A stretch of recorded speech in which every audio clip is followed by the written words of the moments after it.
Hello guys, welcome to Pragati idea. आज हम class 7th के हिस्ट्री के चैप्टर 6 जिसका नाम है town traders and craft person उसके नेक्स्ट पार्ट को करेंगे।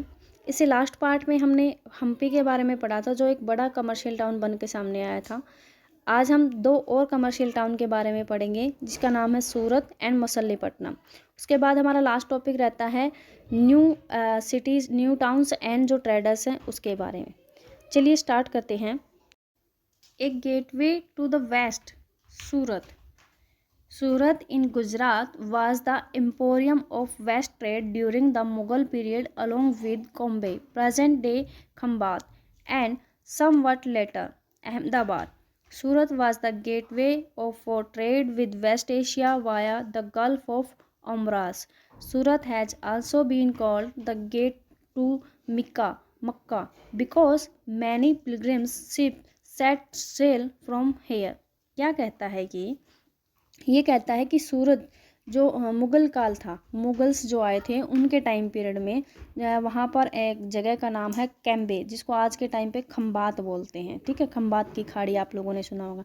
कुछ टाइम बाद जो है अहमदाबाद, इसके साथ साथ गुजरात का जो वेस्ट एरिया था, वेस्ट पार्ट था, वहाँ पर ये जो है वेस्ट के साइड से आने वाला जो भी ट्रेड था उसका एक सेंट्रिक पॉइंट बन गया था। एम्पोरियम को देखो यहाँ पर इसकी डेफिनेशन दी हुई है।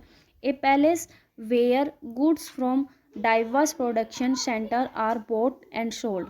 क्या कहता है कि ये एक ऐसा पैलेस था जहाँ पर बहुत सारे जो प्रोडक्शन सेंटर्स होते थे वहाँ से आने वाला माल एक जगह से, मतलब यहाँ पे अलग अलग एरिया से प्रोडक्शन का जो माल था वो यहाँ पर आकर ख़रीदा और बेचा जाता था। यानी कि एक तरह से इंटरमीडिएट सेंटर था ये, कि वेस्ट से जो प्रोडक्शन होता था उसको यहाँ पर लेकर आकर इंडियंस को सेल करते थे और इंडियंस का जो प्रोडक्ट होता था वो यहाँ प्रोडक्शन होता था वो यहाँ पर लाकर वेस्टर्न से इसको ख़रीद कर ले जाते थे। ठीक है, तो ये सेलिंग और परचेजिंग का काम जो है यहाँ पर होता था। तो ये एक सेंट्रिक पॉइंट बना हुआ था, एम्पोरियम था।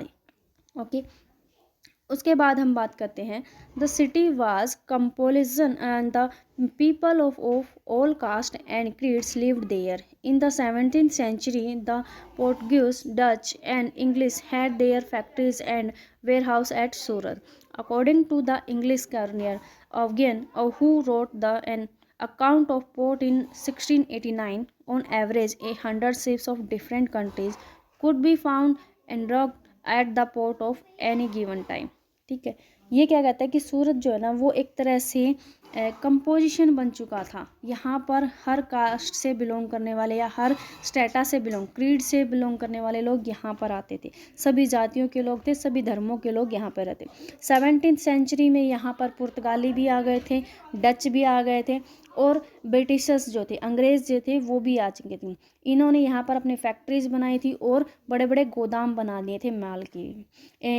इंग्लैंड जो हिस्टोरियंस थे, ओविगटन इनका नाम है, इन्होंने 1689 में बताया कि सूरत जो है वो एक बड़ा पोर्ट बन चुका था। उसके बारे में बताते हुए कि सूरत पोर्ट जो है उसके बारे में लिखा है इन्होंने कि एक टाइम पीरियड पे ऐसा होता था कि यहाँ पर मतलब बहुत सारे अलग अलग देशों से आने वाले, कि एवरेज के मतलब एवरेज निकाले कि इस पोर्ट पर अलग अलग देशों से आने वाले अगर एवरेज निकाला जाए तो जहाज़ 100 से भी ज़्यादा जो हैं यहाँ पर आते थे। ठीक है, एक टाइम पीरियड में 100 के एवरेज में जहाज़ यहाँ पर देखने को मिलते थे दूसरे देशों के। ठीक है, तो ये इतना फेमस मतलब हम कह सकते हैं कि एरिया हो चुका था। There were also several retail and wholesale shops selling cotton textile. The textile of Surat were famous for their gold-lace border jari and had a market in West Asia, Africa, and Europe.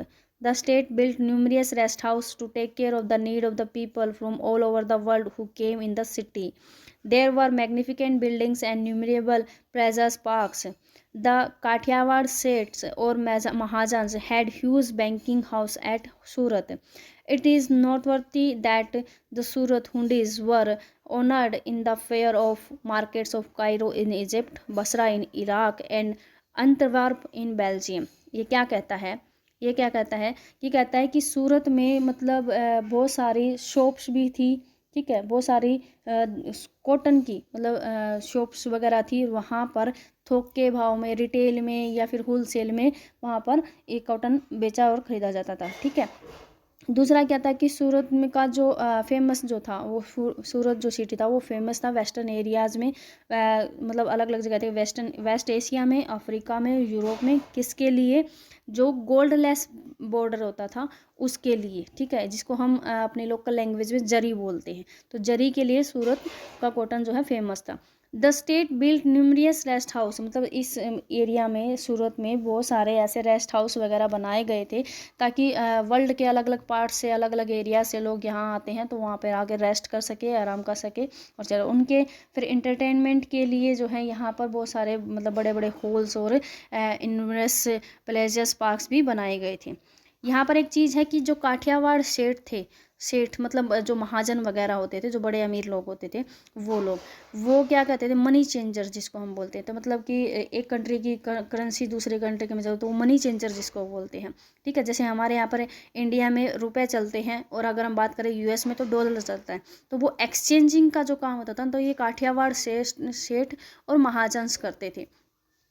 ये जो है इनके पास जो है banking house होते थे, मतलब ये इनका एक बड़ा बैंकिंग हाउस होता था सूरत में। और इनको उस टाइम पे क्या बोला जाता था? हुंडीज़ बोला जाता था।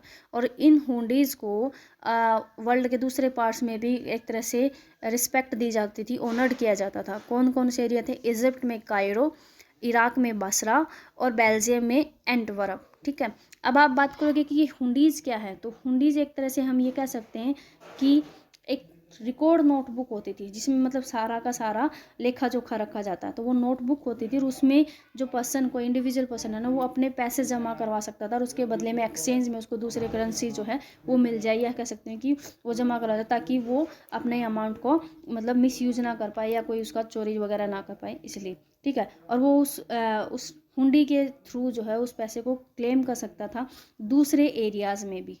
क्लियर? ये सूरत begin to decline towards the end of the 17th century.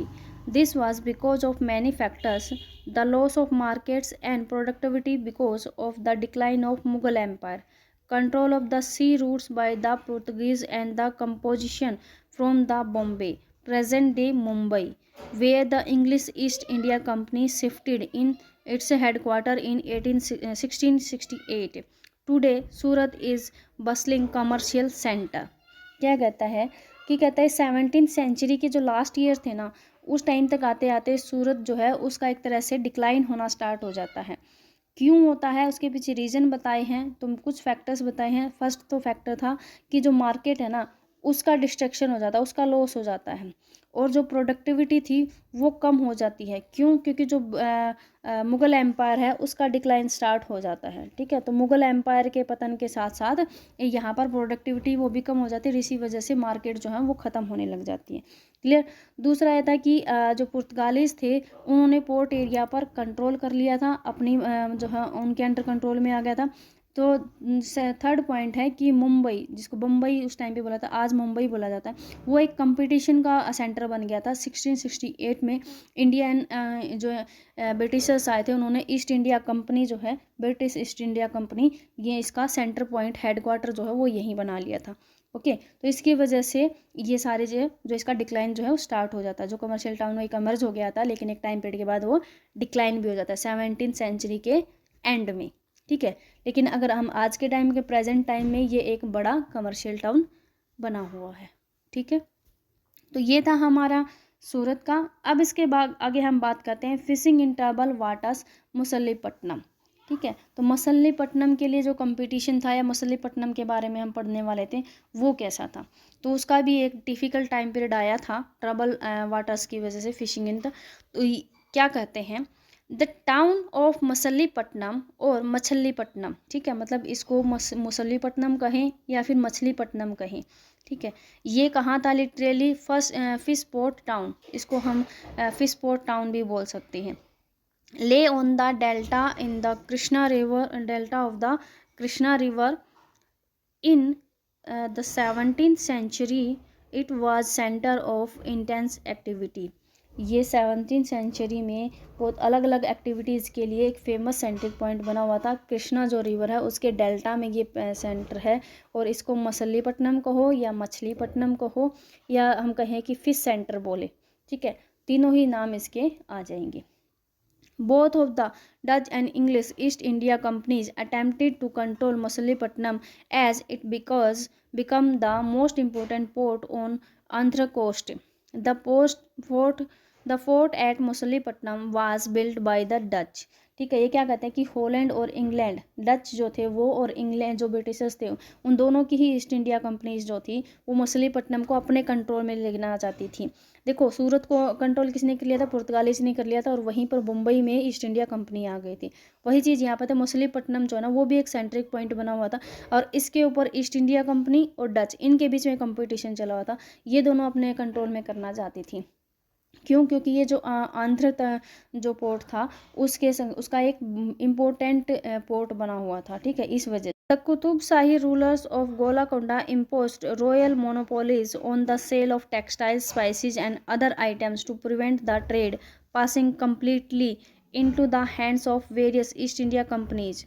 Whereas uh, whereas competition among various trading groups, the Golconda nobles, Persians merchants, Telugu Komati, Chettis, and European traders made the city populous and prosperous. As the Mughal began to extend their power to Golconda, their representative, the governor Mir Jumla, who was also a merchant, began to play off the Dutch and the English against each other. In 1686 to 1687 Mughal emperor Aurangzeb annexed गोलाकोंडा। क्या कहता है ये क्या कहता है कि गोलाकोंडा में जो कुतुब शाही जो रूलर्स थे ना, उन्होंने टेक्सटाइल में, स्पाइसेस में और बहुत सारे ऐसे प्रोडक्ट्स हैं उसमें एक कह सकते हैं कि मोनोपोली कर दी थी, कि ये जो है ना ये सिर्फ एक अधिकार है, मतलब किसी एक पर्सन को ही अथॉरिटी है कि ये जो है ये काम करेंगे। इससे क्या है कि वहाँ का जो ट्रेड है ना वो पूरी तरह से ईस्ट इंडिया कंपनी के, क्यों मतलब रीज़न दिया था कि पूरा का पूरा जो ट्रेड है वो ईस्ट इंडिया कंपनीज जो है उनके हाथों में ना चलाए, इसलिए उन्होंने मोनोपोली रखी कि इन पर सिर्फ और सिर्फ जो राजशाही है, जो कुतुबशाही है, वही जो है इन पर ट्रेड कर पाएंगे, ठीक है। तो इससे जो दूसरे ट्रेडर्स थे, ग्रुप थे गोलाकोंडा में, जैसे हम इलीट ग्रुप कहें, जो फारसी जो थे, फ्रेंच थे, तेलुगु कमेटी थी, चेटियार थे, और यूरोपियन जो ट्रेडर्स आए थे, उन सब ने जो है मतलब इसकी वजह से जो ये सिटी था ये एक बहुत बड़ी आबादी वाला था। यहाँ पर बहुत सारे पीपल से पॉपुलेशन जो थी ज़्यादा थी, और एक बहुत कह सकते हैं प्रोस्पेरियस सिटी माना जाता था, मतलब यहाँ पर एक तरह से कह सकते हैं बहुत अमीर सिटी के उसमें हम कह सकते हैं। ओके, तो मुगल्स ने जब गोलाकुंडा पर अपनी जो है पावर बढ़ाई थी, इम्पोज किया था, तो उसके जो उस टाइम पे जो सूबेदार थे जिनका नाम था मीर जुमला, उन्होंने जो कि खुद एक मर्चेंट था, एक सौदागर था, मतलब ट्रेडिंग का काम करता था, उसने जो डच से और जो ब्रिटिशर्स थे उनको आपस में लड़वाना स्टार्ट कर दिया। उसने उन दोनों के बीच में एक कंपटीशन स्टार्ट कर दिया, ठीक है। 1686 से और 87 जो एक साल का जो टाइम पीरियड था उसमें मुगल बादशाह जो औरंगजेब हैं उन्होंने गोलाकुंडा को मुगल साम्राज्य में ऐड ऑन कर लिया था, ठीक है। मतलब उन दोनों को आपस में लड़वा के और क्या किया कि मुगल एम्पररशिप है वो उसके ऊपर एस्टैब्लिश कर दी। This caused the European companies to look for alternatives. It was a part of new policy of the English East Indian Company that it was not enough if a port had connections with the production centers for the hinterlands. The new company's trade centers, it was flat, should combine political, administrative, and the commercial roles. As the company traders moved to Bombay, Calcutta, present-day Kolkata, and Madras, present-day Chennai, Machilipatnam lost both its merchant and prosperity and declined in the course of the 18th century, being today nothing more than a dilapidated little town. ठीक है, क्या कहता है मछलीपट्टनम, मतलब ये होगा कि 1686 से लेकर 1870 मतलब 1 ईयर के with in 1 year Mughal emperor जो औरंगजेब थे उन्होंने इसको एनेक्स्ट कर लिया, गोलाकोंडा को अपने एम्पररशिप में मिला लिया। उसके बाद क्या था कि जो ये यूरोपियन कंट्रीज़ थी इनको एक दूसरे अल्टरनेटिव की जरूरत थी कि वो दूसरी जगह पर अपनी आप ट्रेडिंग कर सके, तो इन्होंने इनकी जो न्यू पॉलिसी थी east India English east India company की, इन्होंने अपनी अपनाई। ठीक है। तो इसलिए उन्होंने क्या किया कि ये ऐसे एरियाज़ को देखने लगे कि उनकी जो पॉलिसी थी उसके लिए उन्होंने जो पोर्ट थे, जो इंटरनल टाउन्स थे, प्रोडक्शन सेंटर्स थे, उनके साथ डायरेक्ट जो है रिलेशंस बनाए।